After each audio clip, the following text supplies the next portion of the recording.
देशात नुकत्याच 5 राज्यांच्या विधानसभा निवडणुका पार पडल्यानंतर पंतप्रधान मोदींनी देशवासियांना मोठं आवाहन केलंय। पुढील वर्षभर देशवासियांनी सोनं खरेदी करू नये, तसंच पेट्रोल डिझेलचा वापर देखील कमीत कमी करावा, असं आवाहन त्यांनी केलंय। हैदराबादमधील एका जाहीर सभेमधून मोदींनी जागतिक संकट आणि भारताची भूमिका याबद्दल त्यांनी मत मांडले। आघाती युद्धामुळे जगभरामध्ये कच्च्या तेलाचा अपुरा पुरवठा होतोय, ज्यामुळे अनेक देशांमध्ये इंधन दराचा भडका उडालाय। त्यामुळे मोदींच्या आवाहनामुळे पुढील काळामध्ये नेमकी काय परिस्थिती ओढवणार आहे, याबद्दल लोकांच्या मनामध्ये अनेक प्रश्न उपस्थित होत आहेत। गोल्ड यानी सोने की खरीद एक और पहलू है जिसमें विदेशी मुद्रा बहुत अधिक खर्च होती है। हमको ये तय करना पड़ेगा कि साल भर तक घर में कोई भी फंक्शन हो, कोई भी कार्यक्रम हो, हम सोने के गहने नहीं खरीदेंगे, सोना नहीं खरीदेंगे। विदेशी मुद्रा बचाने के लिए हमारी देशभक्ति हमें चुनौती दे रही है और हमें इस चुनौती को स्वीकार करते हुए विदेशी मुद्रा को बचाना होगा। पेट्रोल डीजल का संयम से इस्तेमाल करना। साथियों, हमें पेट्रोल डीजल का उपयोग कम करना होगा। शहरों में जहां मेट्रो है, वहां हम तय करें कि हम मेट्रो का ही उपयोग करेंगे, ज्यादा से ज्यादा मेट्रो में ही जाएंगे। साथियों, ऐसे ही खाने के तेल का भी है, इसके आयात के लिए भी बहुत बड़ी मात्रा में हमें विदेशी मुद्रा खर्च करनी पड़ती है। हर परिवार अगर खाने के तेल में खाने का तेल का जो उपयोग करता है, अगर वो कुछ कमी करे, मैंने बार बार कहा है 10% कम करो।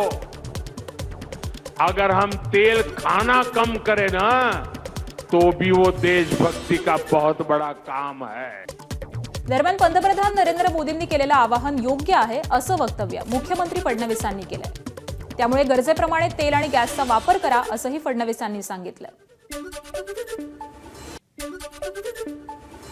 पंतप्रधान महोदयांनी जे सांगितलं ते अतिशय योग्य आहे।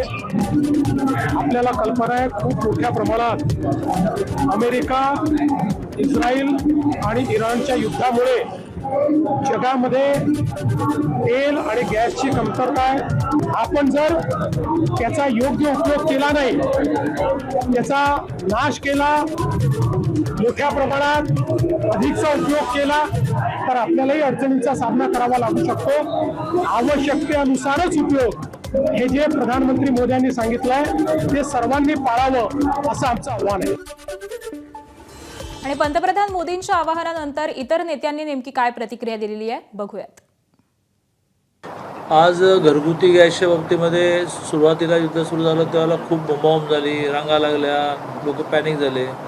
काही वेळेला मोदीजींनी हे आवाहन केलं होतं की काही घरगुती गॅसला प्रॉब्लेम येणार नाही, तुम्ही अनावश्यक साठा वाढवू नका, आणि मग झालं, सगळं सुरळीत पार पडलं। कमर्शियल गॅसच्या बाबतीमध्ये त्याने हा आग्रह धरलेला आहे की आपल्या देशात तयार होणारा जो गॅस आहे, जो पाईपने मिळतो, तो हळूहळू सगळ्या हॉटेल्सने, खानावळीने आणि मेसने तो गॅस लावून घेतला पाहिजे। आणि सगळ्यात महत्त्वाचं म्हणजे त्याचा शॉर्टफॉल होणार नाही, त्यातून निर्माण होणारा पैसा आपल्या देशात राहील।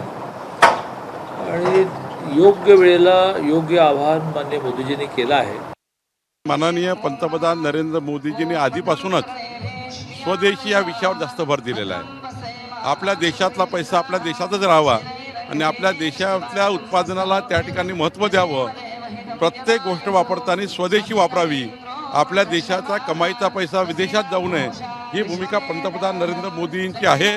आणि या भूमिकेचं समर्थन आणि या भूमिकेला सहकार्य पूर्ण भारतीय करताचा हे महत्त्वाचं आहे।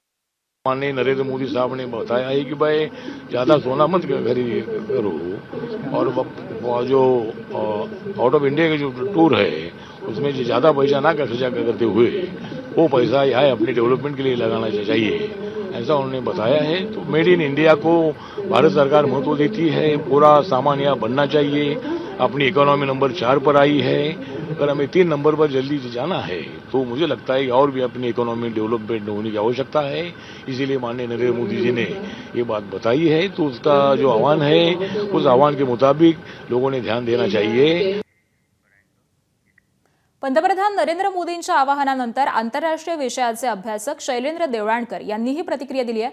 आखाती देशांमधील युद्धाची परिस्थिती चिघळलेली आहे, तर आपल्याला अमेरिकन डॉलरमध्ये तेल खरेदी करावं लागेल। त्यामुळे पंतप्रधानांचं आवाहन अत्यंत संयुक्तिक असल्याचं वक्तव्य शैलेंद्र देवळाणकर यांनी केलं आहे।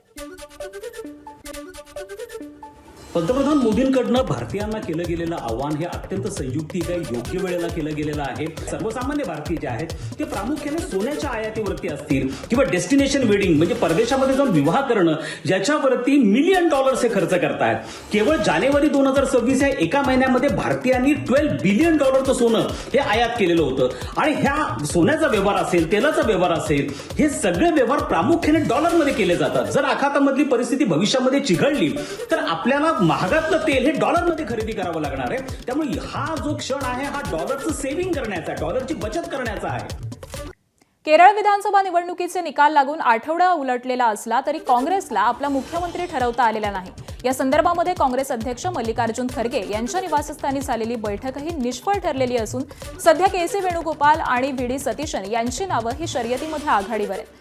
दरम्यान या विलंबावरून पंतप्रधान मोदींनी बंगळुरूमध्ये काँग्रेसवरती सडकून टीका केली आहे। हायकमांडच्या सखोल विचार विनिमयानंतरच नावावरती शिक्कामोर्तब होणार असल्यानं केरळच्या सत्तेचा तिढा कधी सुटणार याकडे आता सगळ्यांचंच लक्ष लागलंय। तामिळनाडूमध्ये डीएमके सोबत निवडणूक लढवलेल्या काँग्रेसनं निकालानंतर टीव्हीके पक्षाला जाहीर पाठिंबा दिला। दरम्यान टीव्हीके आणि काँग्रेसच्या युतीवरती पंतप्रधान नरेंद्र मोदींनी जोरदार टीका केली आहे। काँग्रेसची ओळख आज परजीवी पक्षाची झालेली आहे। पहिली संधी मिळताच स्वतःच्या साथीदारांसोबत विश्वासघात करतात। कोई ऐसा सगा नाही जिसे काँग्रेसने ठगा नाही असा हल्लाबोल देखील मोदींनी केलाय। सत्तेसाठी काँग्रेसनं डीएमकेच्या पाठीत खंजीर खुपसल्याचं पंतप्रधान नरेंद्र मोदींनी म्हटलंय। तर केरळमध्ये बहुमत असून देखील काँग्रेस अजून सरकार स्थापन करू शकलेलं नाही असा टोला देखील त्यांनी लगावलाय। कांग्रेस की पहचान आज एक परजीवी पार्टी की बन गई है और इसलिए वो पहला मौका मिलते ही अपने साथियों के साथ भी विश्वासघात करती है। भाई केरल में तो पूर्ण बहुमत है, वहां तो बना लो।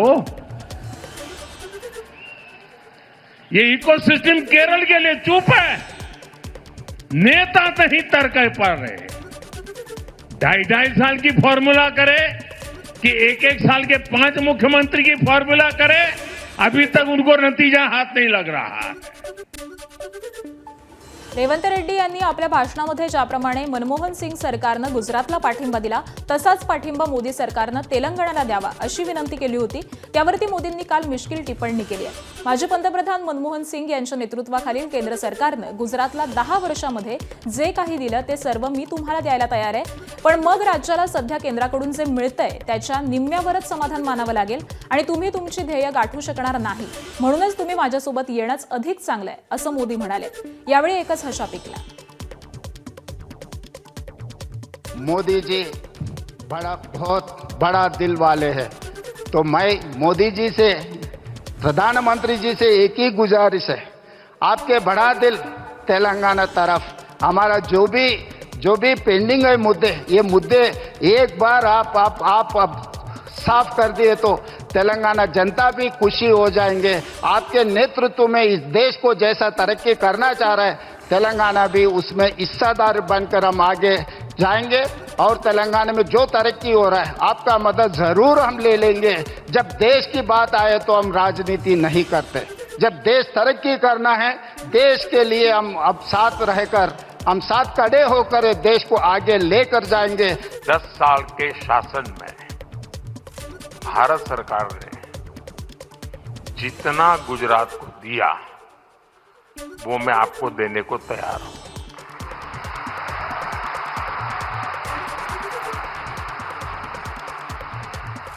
लेकिन मेरी जानकारी से मैं आपको बता देता हूं कि जैसे ही मैं ऐसा करूंगा, आपको जो अभी मिल रहा है वो आधा हो जाएगा।